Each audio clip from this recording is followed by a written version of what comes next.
Hello दोस्तों, मैं नमन जसवाल आपका स्वागत करता हूं अपने यूट्यूब चैनल स्टडी विथ नमन पर। तो आज की क्लास में हम लोग जानने वाले हैं कि आईटीआई के बाद हम लोग क्या कर सकते हैं। तो जिन बच्चों का आईटीआई हो चुका है वो लोग जानना चाहते हैं कि आप लोग आईटीआई के बाद क्या कर सकते हैं। तो इसके लिए मैं एक वीडियो लेके आ चुका हूँ। ठीक है, आप एजुकेशन की तरफ जाना चाहते हैं तो एजुकेशन की तरफ अपना रुख मोड़ सकते हैं, या फिर आप जॉब करना चाहते हैं तो आप जॉब की तरफ भी जा सकते हैं। ठीक है, एजुकेशन जैसे आपकी फाइनेंशियल कंडीशन अच्छी है तो आप एजुकेशन की तरफ जा सकते हैं। अगर आपकी कंडीशन थोड़ी कम अच्छी है तो आप जॉब की तरफ भी जा सकते हैं। ठीक, तो बात कर लेते हैं। फिर इसके बाद हम लोग एजुकेशन के बारे में बात करेंगे, जॉब के बारे में बात करेंगे, इन दोनों के बारे में भी बात करेंगे। ठीक है, इसके बाद हम लोग बात करेंगे गवर्नमेंट जॉब प्रिपरेशन की। इसके बाद हम लोग बात करेंगे सेल्फ एम्प्लॉयमेंट यानी स्वरोजगार के ऊपर। ठीक है, फिर इसके बाद बात करने वाले अप्रेंटिस क्या है। ठीक, इस पर भी बात करेंगे। ठीक, डिप्लोमा के बारे में जानेंगे, डिप्लोमा क्या है, हम लोग कौन सा डिप्लोमा कर सकते हैं, CITS क्या है, इसके बारे में जानेंगे। ठीक, तो सबसे पहले आप लोग क्या करें, मेरे YouTube चैनल को सब्सक्राइब कर दें और वीडियो को लाइक कर दें। ठीक, चलिए आपको बताना शुरू करते हैं। सबसे पहले बात कर लेते हैं अप्रेंटिस। तो काफ़ी लोग जानना चाहते हैं कि अप्रेंटिस है क्या। तो अप्रेंटिस की बात मैं बता रहा हूँ कि अप्रेंटिसशिप ये होती है कि कंपनियां जो होती हैं वो 1 साल के लिए ट्रेनिंग देती हैं आपको। क्या करती हैं, ट्रेनिंग देती हैं, जिसकी आपको सैलरी भी मिलती है। ठीक, सैलरी भी आपको मिलती है। सैलरी कितनी मिलती है, लगभग 8,000 से 10,000 आपको सैलरी दी जाती है। ठीक है,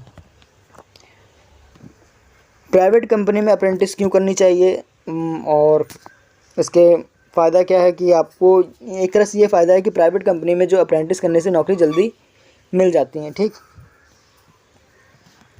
तो प्राइवेट कंपनी में अप्रेंटिस करने से ये होता है कि आसपास के लोगों को उन लोगों से कांटेक्ट हो जाता है। ठीक है, जिससे आपको नौकरी मिलने में आसानी हो जाती है। ठीक है, तो ये आपको पॉइंट क्लियर हो चुका होगा कि प्राइवेट कंपनी में करने का क्या फ़ायदा है। ठीक, गवर्नमेंट अप्रेंटिस की बात करें तो इसमें आती हैं रेलवे की आती है, इलेक्ट्रिसिटी की आती है और अदर गवर्नमेंट कंपनीज़ की वैकेंसी वो अप्रेंटिस आती है। ठीक, अब बात करें अगर रेलवे की बात हुई तो रेलवे की बात करने के एक फ़ायदा है रेलवे से अप्रेंटिस करने का। ठीक है, कि जो रेलवे की ग्रुप डी की वैकेंसीज होती हैं उसमें आरक्षण मिलता है। ठीक, क्या मिलता है, आरक्षण मिल जाता है अगर आप रेलवे से अप्रेंटिस करे हुए हैं तो। ठीक, इसके बाद बात करें डिप्लोमा की। ठीक है, ये बात हो गई अप्रेंटिस की, अप्रेंटिस और जॉब की बात हो गई। ठीक, इसके बाद बात कर रहे हैं डिप्लोमा की। अब एजुकेशन यानी, ठीक है, अब एजुकेशन लेना चाहते हैं तो आप ये दोनों काम कर सकते हैं, डिप्लोमा कर सकते हैं या CITS कर सकते हैं। ठीक, डिप्लोमा कौन से कर सकते हैं, डिप्लोमा कर सकते हैं आप पॉलीटेक्निक जो होता है आपका 3 साल का। ठीक, लेकिन आपने अगर ITI कर रखा है तो आपके 2 साल का हो जाता है। ठीक, CITS की बात करें तो ये 1 साल का कोर्स होता है। ठीक, इसमें क्या होता है, गवर्नमेंट टीचर बन सकते हैं आप। ठीक, लेकिन 2 बातें मुख्य हैं इसकी कि इसकी वैकेंसी जो होती है वो बहुत लेट आती है और इसकी प्राइवेट कंपनी में ज़ीरो वैल्यू होती है। ठीक, इसमें यानी कि आपको प्राइवेट कंपनी में वैल्यू नहीं मिलेगी, ज़ीरो वैल्यू होगी। ठीक, अब बात करें गवर्नमेंट जॉब प्रिपरेशन की कि आप गवर्नमेंट जॉब की प्रिपरेशन कैसे कर सकते हैं। तो आपको सबसे पहले क्या करना है, सिलेबस कवर करना है। क्या करना है, सिलेबस कवर करना है। इसके बाद आपको रिवीजन करना है।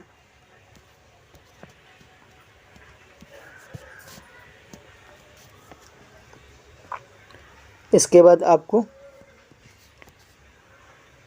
प्रीवियस ईयर्स क्वेश्चंस लगाने हैं। फिर इसके बाद आपको प्रैक्टिस सेट लगाना है। सिलेबस हो गया, रिवीजन हो गया, प्रीवाईक्यू क्वेश्चंस हो गया, प्रैक्टिस सेट हो गया। अब आपका क्या बचा है, अब आपको बचा है मॉक। ठीक, जब आप ये सब चीज़ें कर देंगे फिर मॉक देंगे। ठीक, मॉक के बाद आप इसके बाद ये मॉक तब तक देना होगा जब तक आपका एग्ज़ाम हो नहीं जाता। ठीक,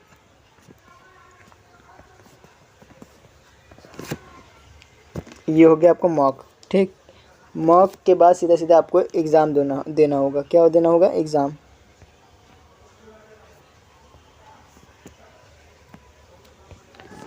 एग्ज़ाम, ठीक। Syllabus, revision, PYQ, practice set, mock और एग्ज़ाम, ठीक। मॉक का आपको एनालिसिस करना है। वैसे तो आपको जैसे ही आप प्रैक्टिस सेट लगाएंगे इसी से आप एनालिसिस लगा सकते हैं, एनालिसिस कर सकते हैं कि आप कितने क्वेश्चन सही कर पा रहे हैं, ठीक। फिर इसके बाद आप जब मॉक लगाएंगे उससे एनालिसिस करिएगा। सब चीज़ का आपको एनालिसिस करना है, कौन सा सब्जेक्ट आपका वीक है, ठीक। ये हो गया। आपका टाइम लिमिट बनाना होगा, ठीक। ये टाइम लिमिट के बारे में मैंने आपको बता दिया, ठीक। और जो आपका सिलेबस होगा उसका बेसिक क्लियर कर लीजिएगा अच्छे से, ठीक। PYQ क्वेश्चंस बता दिए कब करना है, ठीक। अब बात करते हैं सेल्फ एनालिसिस की। सेल्फ एनालिसिस करना है मॉक देने के बाद, ठीक। और जिसमें भी आपके कम मार्क्स आ रहे हैं उसको अच्छे से तैयार करिएगा, ठीक। देखिए हम लोगों ने किस किस के बारे में बात कर ली, एक बार फिर से देख लेते हैं। हायर एजुकेशन में डिप्लोमा और CITS के बारे में बात कर ली, जॉब अप्रेंटिस के बारे में बात कर ली, गवर्नमेंट जॉब प्रिपरेशन के बारे में बात कर ली। अभी हमने सेल्फ एम्प्लॉयमेंट के बारे में बात नहीं करी है, ठीक है। अप्रेंटिस क्या होती है ये आपको मैंने बता दिया। प्राइवेट कंपनी में अप्रेंटिस क्यों करनी चाहिए ये मैंने आपको बता दिया। गवर्नमेंट में रेलवे से क्यों करनी चाहिए ये भी मैंने आपको बता दिया, ठीक। डिप्लोमा के बारे में जैसे आप एजुकेशन चाहते हैं और भी ITI के बाद तो आप ये कर सकते हैं। डिप्लोमा कोर्स के बारे में मैंने बता दिया, CITS के कोर्स के बारे में आपको बता दिया, ठीक। इसके बाद करें जॉब प्रिपरेशन की बात करें, जॉब प्रिपरेशन कैसी होनी चाहिए इसके बारे में बता दिया। आपको बनना है स्वरोजगार। जैसे आपके फाइनेंशियल कंडीशन बहुत अच्छी है तो आप बिज़नेस भी डाल सकते हैं, ठीक है। इसके लिए भी आपको एक तरह से एक कोर्स ले लीजिएगा, ठीक है, या फिर किसी से सीख लीजिएगा तब कोई बिज़नेस डालिएगा, ठीक है। तो ये आपके बिज़नेस के बारे में बात हो गई। अब बात कर लेते हैं CCC और CCC के बारे में बात कर लेते हैं और UPCCC पेड के बारे में भी आज हम लोग चर्चा करने वाले हैं, ठीक है। किस किस के बारे में बात करने वाले हैं? SSC बोल रहा हूँ, CCC और UPSSC। CCC क्यों करना चाहिए और UPSSC क्यों करना चाहिए, ठीक है। CCC और UPSSC करने से ये होता है कि जैसे काफ़ी लोग जो होते हैं वो अप्लाई नहीं कर पाते हैं तो आप अप्लाई कर देते हैं तो आपको नौकरी मिलने में आसानी हो जाती है। बस ये आपका फ़ायदा हो जाता है, ठीक है। वैकेंसीज कम होती हैं और कुछ लोग ये चीज़ें नहीं करे होते हैं तो वो फॉर्म नहीं भर पाते हैं और कम वैकेंसीज के कारण उन्हीं में सिलेक्शन करना होता है तो आपका सिलेक्शन हो सकता है। तो ये आपका एक फ़ायदा हो जाता है, ठीक है। तो आपको उम्मीद है आपको मेरी ये सारी बातें समझ में आ रही होंगी, ठीक। तो आपने क्या क्या जान लिया आपको समझ में आ गया होगा, ठीक। तो एक बार फिर से मैं कहें तो एक बार मैं फिर से आपको समझा देता हूँ, ठीक है। एक बार फिर से दोहरा देता हूँ, ठीक। ITI के बाद क्या कर सकते हैं? अगर एजुकेशन की तरफ जाना चाह सकते हैं, पढ़ाई करना चाहते हैं तो पढ़ाई भी कर सकते हैं डिप्लोमा या CITS से, ठीक। ये बात हो गई। जॉब के बारे में बात करें तो अप्रेंटिस होती है गवर्नमेंट और प्राइवेट में। गवर्नमेंट में आप कर सकते हैं, आसपास से कॉन्टैक्ट हो जाता है तो आपको नौकरी मिलने में आसानी हो जाती है। प्राइवेट में अगर करना चाहते हैं अप्रेंटिस तो रेलवे से करिएगा, वो ज़्यादा बेहतर होगा, ठीक। किससे? रेलवे। अगर गवर्नमेंट से करना चाहते हैं तो रेलवे से, और प्राइवेट से करना चाहते हैं तो आपको नौकरी मिलने में प्राइवेट में भी आसानी हो जाती है, आपके कॉन्टैक्ट बढ़ जाते हैं, ठीक। सैलरी की बात करें तो अप्रेंटिस में 8,000 से 10,000 लगभग मिल जाता है। कितना? 8,000 से 10,000, ठीक। नोट आउट कर लीजिएगा, ठीक। गवर्नमेंट जॉब के प्रिपरेशन के बारे में मैंने पहले बता दिया था। सेल्फ एम्प्लॉयमेंट में आपका अगर फाइनेंशियल कंडीशन अच्छी है तो आप एक तरह से पैसे लगा सकते हैं। पहले आप एक जगह से सीख लीजिएगा पहले, ठीक। ये बारे में ये चीज़ें हो गई, ठीक। सेल्फ एम्प्लॉयमेंट के बारे में बता दिया। गवर्नमेंट जॉब के बारे में प्रिपरेशन के बारे में फिर से मैं दोहरा दूँगा, ठीक। अप्रेंटिस में मैंने बता दिया 1 साल की ट्रेनिंग होती है, 8 से 10,000 सैलरी मिलती है, ठीक। इसका फ़ायदा मैंने बता दिया, ठीक। प्राइवेट कंपनी में अप्रेंटिस करने से नौकरी जल्दी मिल जाती है, ठीक। गवर्नमेंट अप्रेंटिस के बारे में बता दिया। रेलवे से करनी चाहिए, ग्रुप डी के में आरक्षण मिल जाता है, ठीक। डिप्लोमा के बारे में मैंने बता दिया था कि 3 साल का होता है, 2 साल का हो जाता है जब आप ITI कर लेते हैं, ठीक। CITS के बारे में मैंने क्या बताया? CITS का 1 साल का कोर्स होता है जिसमें ITI आप टीचर बन सकते हैं, ITI के टीचर बन सकते हैं CITS करने से, ठीक। बहुत अच्छी चीज़ होती है ये, ठीक है। आप करना चाहें तो कर सकते हैं 1 साल का का कोर्स कम समय में करना चाहते हैं कोई चीज़, तो आप ये CITS कर सकते हैं। ठीक, और इसका ये होता है कि बहुत लेट वैकेंसीज आती हैं इसकी। ठीक है, और प्राइवेट कंपनी में ज़ीरो वैल्यू होती है, ये मैं आपको पहले ही बता चुका हूँ। ठीक, टाइम लिमिट मैंने जैसे बता दिया था। Syllabus, revision, previous questions, practice set, mock और फिर एग्ज़ाम का एनालिसिस करना है।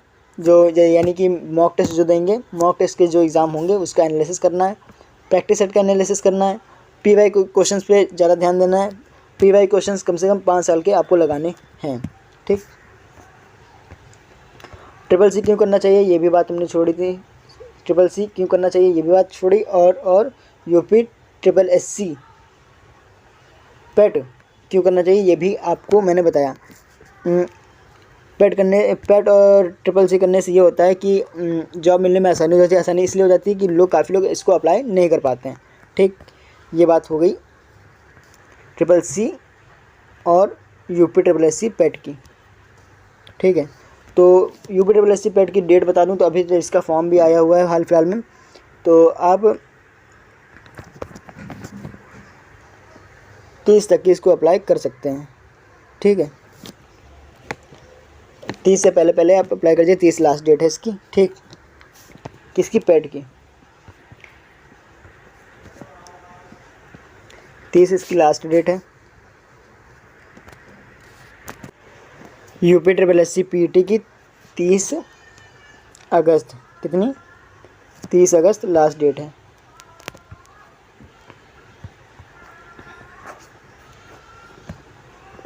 ठीक है,